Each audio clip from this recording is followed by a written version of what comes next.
Alright, this is the video none of my followers asked for, but I do what I want. I don't even think this is a subject people are talking about anymore, but I haven't seen anybody bring this up. The question for today is, what is wrong with the Amazing Digital Circus?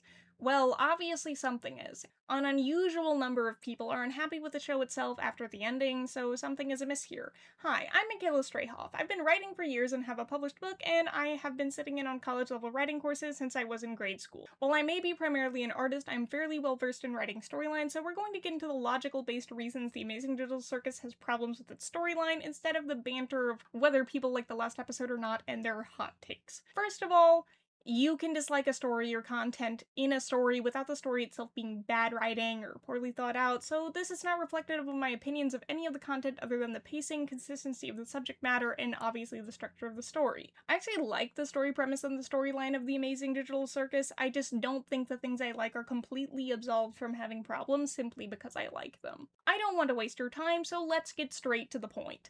The Amazing Digital Circus's problem is that it lies to you. The entire premise you are introduced to is that it is going to be about these human characters trying to escape the digital circus, and then at the very last episode, it's revealed that the show wasn't about that at all, and is instead not even primarily about the setting, rather just about Jax and trauma. I love stories that address trauma, but this is not how you set up a story. The entire last episode is focusing on a different plot line than the rest of the show, which is awful from a story writing perspective. Episodes 8 and 9 work well together, but 9 completely abandons the concept the show was presented as in favor of focusing on the supporting themes and thereby turning those supporting themes into some sort of additional last-minute plot twist and surprising the entire audience by actually being what the show is about in the first place. Your supporting themes can be part of your plot lines as your A plot or B plot, and for a lot of the Amazing Digital Circus, it was managed well. It was dragged out a lot in some instances, but it was good. However, that trauma was treated as a supporting plot line for the show all the way up through episode 8, and I want to bring up how this show was marketed. I love not getting spoiled by summaries, but when you market something as action-adventure and a sort of mystery, and your focus is on that for 8 of 9 episodes of a show, and then it suddenly switches to being all introspective and lacking just about any action, and you say that's what the show is really about, that straight up tells me that the rest of this wasn't really important to the story you wanted to tell. It tells me that you, as the writer, didn't know how to make the story you wanted to tell actually interesting without making the audience think they were watching something else entirely. Of course, your audience is going to be upset when the last episode is not what they signed up for. Themes of trauma and regret are all throughout the show, so it doesn't really surprise me that this show was about trauma, but when you discuss trauma and regret, that's generally not supposed to overshadow the rest of the show to so much of a degree that everything else is shoved off the table for the finale of all episodes, particularly one that isn't even the premise of the show that people were pitched. I believe that it would have done much better if the focus was sometimes taken away from the circus itself throughout episodes 1 through 8 and had focused on the backgrounds of the characters and their own individual regrets so that you could tell that's the direction this was going.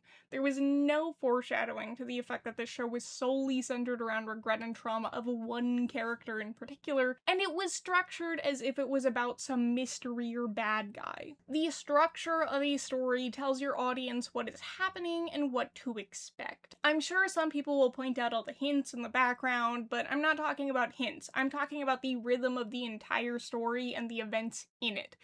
Every single episode, the focus is on the action and adventure, completely sidelining the trauma as maybe something that is relevant, but it's not treated as a final point.